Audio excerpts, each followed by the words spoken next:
Bonjour à toutes et bonjour à tous, bienvenue dans cette vidéo qui vous présente la notion de chiffre significatif.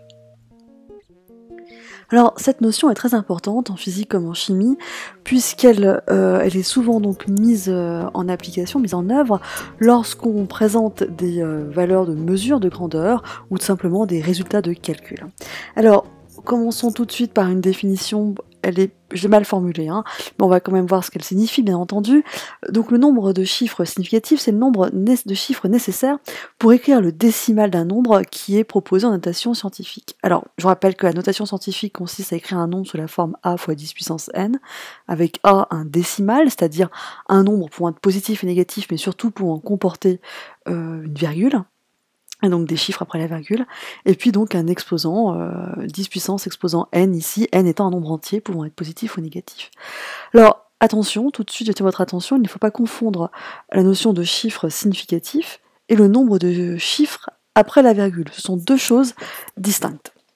Alors, pour commencer justement à illustrer cette notion de chiffre significatif, je vous propose de partir de deux exemples. Le premier, c'est 61,2 et 0,384.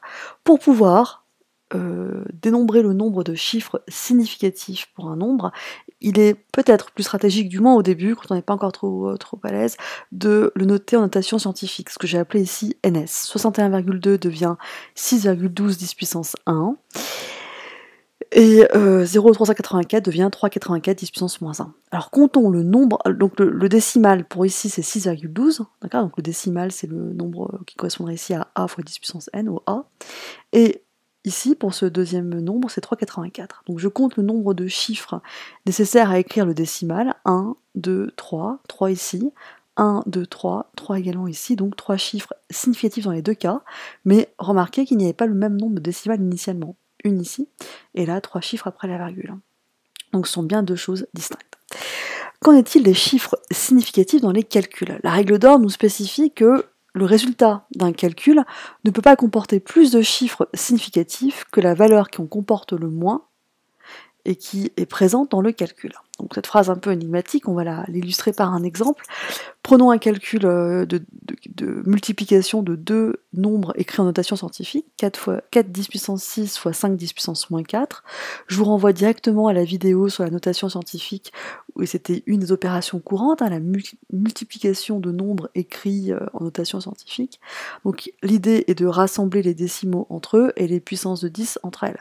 Les puissances de 10, donc ça nous fait 10 puissance 6 fois 10 puissance moins 4, soit 10 puissance 6 plus moins 4, et 4 fois 5, donc 4 fois 5 ça nous fait 20, 6 moins 4, 2, autrement dit 2000, et certains pourront écrire même en notation scientifique 2,000 10 puissance 3. Mais ce 2 10 puissance 3 est issu d'un calcul comportant donc deux nombres. Ici, 4,0 10 puissance 6, le décimal comporte deux chiffres significatifs, à comparer avec 5 10 puissance moins 4, où le décimal ne comporte qu'un seul chiffre significatif. 5 10 puissance moins 4 est donc la grandeur ayant le plus petit nombre de chiffres significatifs. Le résultat final doit donc comporter autant de chiffres significatifs que celui-ci, à savoir un seul. Alors, à noter que si on avait par exemple 2,1, 2,2, 3, 4, on aurait gardé donc 2 puissance 3, pardon. Si on avait un calcul qui aurait donné par exemple 2,5, 2,6, 7, 8, etc., on aurait arrondi au-dessus à 3 10 puissance 3. Donc ça, c'est à cause de la précision des chiffres, des nombres impliqués dans le calcul pour pouvoir donner ce résultat. Alors, pour terminer, je vous propose un petit défi de me donner les nombres de chiffres significatifs des nombres suivants, 5000 et 0,0812. Comme toujours, vous mettez la vidéo sur pause, vous faites le raisonnement, vous relancez la vidéo pour voir la résolution. Alors, j'imagine que vous avez donc des propositions à faire et à comparer avec la réponse. Donc 5000 et 0,0812, pour trouver le nombre de chiffres significatifs quand on est un petit peu newbie, il faut d'abord passer par la notation scientifique. J'espère que ça ne vous a pas posé de problème. Et puis ensuite, on compte le nombre de décimales, le nombre de chiffres, excusez-moi, dans le nombre décimal. 5,123. Donc ça nous fait 1, 2, 3, 4 chiffres significatifs. 5, 0, 0, 0. Et ici, 8,12, le 8, le 1, le 2, 3 chiffres significatifs. Alors, une remarque sur les zéros.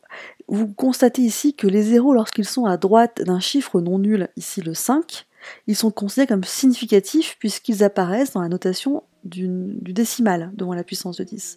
En revanche, 0,0812, les deux zéros qui sont ici à gauche d'un chiffre non nul, n'apparaissent pas dans le décimal. Ils ne sont donc pas considérés comme des chiffres significatifs. Voilà. J'insiste bien sur le fait d'être bien attentif lorsque vous écrivez vos résultats, de bien mettre le bon nombre de chiffres significatifs, vérifiez. Il reste donc à vous entraîner et je vous dis à bientôt.